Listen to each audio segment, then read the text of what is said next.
You're listening to Hyderabad's number one FM station, Super Hits 93.5 FM with me, RJ Shiv.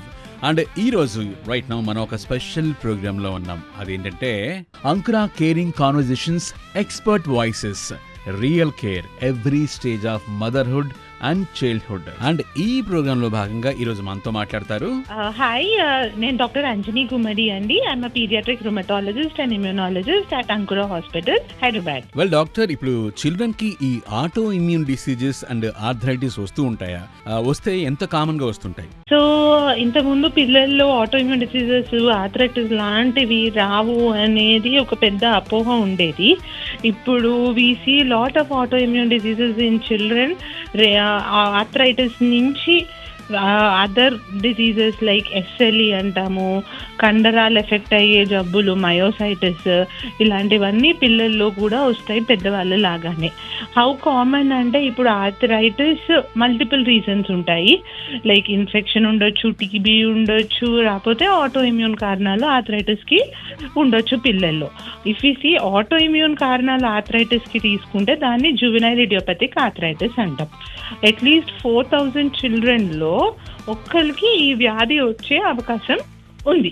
So మన పాపులేషన్లో లక్షల మంది పిల్లలకి ఈ juvenile idiopathic arthritis ఉండే అవకాశం ఉంది. ఓకే మ్యామ్, ఈ ఆర్థరైటిస్ సింప్టమ్స్ ఎలా ఉంటాయి పిల్లల్లో? సో పిల్లలు కొంతమంది పెద్ద పిల్లలు అంటే నాకు నొప్పి ఉంది అని చెప్పగలుగుతారు. చాలా చిన్న పిల్లలు 3 సంవత్సరాలు 4 సంవత్సరాల పిల్లలకి ఇది చెప్పడం కొంచెం కష్టం అయిపోతుంది. సో మనం కొన్ని సిమ్టమ్స్ అబ్జర్వ్ చేయాల్సి ఉంటుంది. వీళ్ళు పొద్దున్నే లేచినప్పుడు ఇరిటబుల్ గా ఉండడం, నడకలో మార్పు రావడం, పొద్దున కొంతసేపు ఎక్కువ పెయిన్ ఉండి మొదట అడుగు వేయడం ఇబ్బందిగా ఉండి నడవగా 1 గంటకి బెటర్ అయిపోయి నార్మల్ అయిపోతారు. ఈ పెయిన్ ప్యాటర్న్ బట్టి మనకి ఆర్థరైటిస్ అయ్యే అవకాశం అనేది తెలుస్తుంది.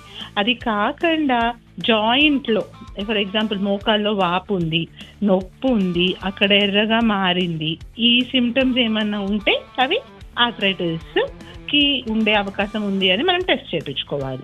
మ్యామ్, ఇప్పుడు పిల్లల్లో ఆటో ఇమ్యూన్ డిసీజ్ ఉంది అన్న విషయం మనం ఎప్పుడు సస్పెక్ట్ చేయొచ్చు? పిల్లల్లో auto immune diseases up front కనుక్కోవడం కొంచెం కష్టం. ఎందుకంటే మోస్ట్ కామన్ సిమ్టమ్ మిగతా జబ్బులకి ఆటో ఇమ్యూన్ జబ్బులకి ఉండేది ఏంటి అంటే ఫీవర్. సో మనం ఎప్పుడెప్పుడు సస్పెక్ట్ చేయాలి అంటే పిల్లల్లో మళ్ళీ ఫీవర్ వస్తుంది, ఫీవర్ ఏం చేసినా తగ్గట్లేదు, యాంటీబయాటిక్స్ వేసినా రెస్పాండ్ అవ్వట్లేదు, నెలకు ఒకసారి ఫీవర్ వస్తుంది. సో రిపీటెడ్ ఫీవర్, వచ్చిన ఫీవర్ తగ్గకపోవడం, ఫీవర్ తో పాటు మిగతా లక్షణాలు ఉండడం. సో ఇందాక మనం అనుకున్న జాయింట్ సిమ్టమ్స్ ఉన్నా, ర్యాష్ ఉన్నా, విపరీతమైన హెయిర్ ఫాల్ అవుతున్నా, మజిల్లో వీక్నెస్ ఉన్నా, కింద నుంచి లేవడంలో ఇబ్బంది ఉంది, కాళ్ళల్లో నొప్పులు ఉన్నాయి, ఎక్కడైనా ర్యాష్ ఉంది, వెయిట్ లాస్ అవుతున్నారు పిల్లలు, ఇలాంటివి ఏమన్నా ఉన్నా మనం ఆటో ఇమ్యూన్ జబ్బులు ఉండే అవకాశం ఉంది అని ఫస్ట్ ఎగ్జామిన్ చేసుకుని తర్వాత అవసరమైతే